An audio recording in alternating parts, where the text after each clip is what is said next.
दोस्तों, हर व्यक्ति को अपने किसी भी उम्र के पड़ाव में सबसे जरूरी होता है दिमाग को शांत रखना। और स्पेशली अगर आप एक स्टूडेंट हो तो आपके लिए मन शांत रखना बहुत ही इंपॉर्टेंट है। एक बड़ी सफलता पाने के लिए, स्टूडेंट लाइफ में सक्सेस पाने के लिए सबसे जरूरी है आपका दिमाग कितना शांत है। आज के इस वीडियो में हम जानेंगे कि कैसे भगवान बुद्ध ने बताया कि अपने मन को कैसे शांत रखा जाए। यदि आप कोई जॉब की तैयारी कर रहे हैं, यदि आप अभी तक एक स्टूडेंट हो, तो ये वीडियो आपके लिए बहुत ही इंपॉर्टेंट होने वाली है। और इस वीडियो के लास्ट में हम जानेंगे कि शांत दिमाग को हम अपने पढ़ाई में कैसे इंप्लीमेंट करें ताकि एक पावरफुल एनर्जी के साथ हम अपनी पढ़ाई कर सके। तो कहानी शुरू होती है गौतम बुद्ध और एक सेठ से। सुबह के समय अपने दिन के सारे काम निपटाने के बाद गौतम बुद्ध जी के सारे शिष्य एक जगह इकट्ठे हो गए। गौतम बुद्ध जी ने संदेश देना शुरू कर दिया। आज मैं तुमको एक ऐसे इंसान की कथा सुनाता हूँ जिसके पास सब कुछ था लेकिन फिर भी वह दुखी था। एक नगर में एक सेठ रहता था। उसके पास लाखों की संपत्ति थी, बहुत बड़ी हवेली थी, नौकर चाकर थे, फिर भी उस सेठ के मन में शांति नहीं थी। किसी ने उस सेठ को बताया कि इस नगर के बाहर एक साधु महात्मा रहते हैं। वे लोगों को एक ऐसी सिद्धि प्रदान करते हैं जिससे लोगों को मनचाही वस्तुएं मिल जाए। एक दिन वो सेठ उस साधु महाराज के पास पहुंचा और प्रणाम करके निवेदन किया, साधु महाराज, मेरे पास धन की कमी तो नहीं है, फिर भी मेरा मन अशांत रहता है। आपको एक ऐसा उपाय बताए जिससे मेरा मन शांत हो जाए। सेठ ने सोचा कि साधु बाबा उसको कोई ताबीज देंगे या फिर कुछ और कर देंगे जिससे उसकी इच्छा पूरी हो जाएगी और उसका मन हमेशा के लिए शांत हो जाएगा।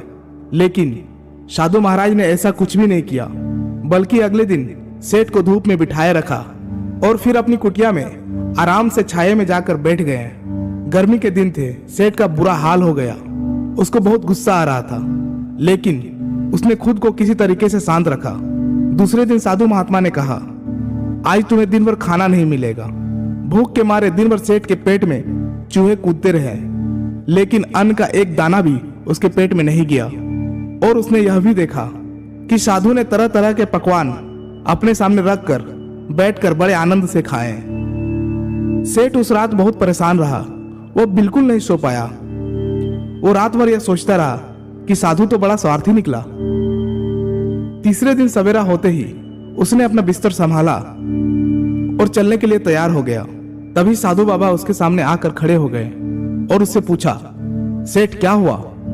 सेठ बोला, मैं बड़ी आशा लेकर यहाँ पर आया था, लेकिन कुछ भी तो नहीं हुआ।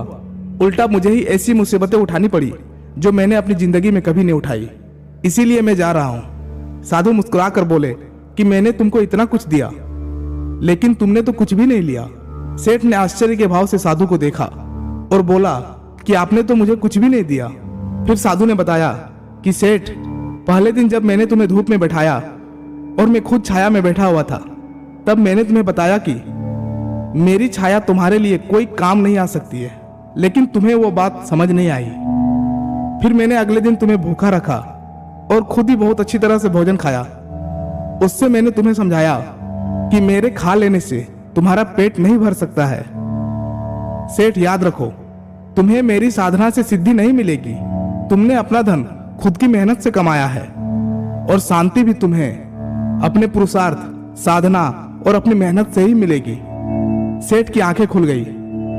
अब उसे अपनी मंजिल पर पहुंचने का रास्ता मिल गया था। साधु के प्रति अपना आभार प्रकट करके वह घर लौट आया।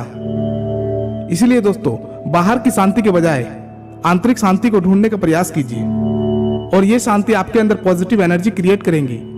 और इसी तरह इस पॉजिटिव एनर्जी से अगर आप कुछ भी पढ़ो या याद करो, वो आपके दिल और दिमाग में बैठ जाएगा और इससे आप एक बड़ी सफलता हासिल करेंगे।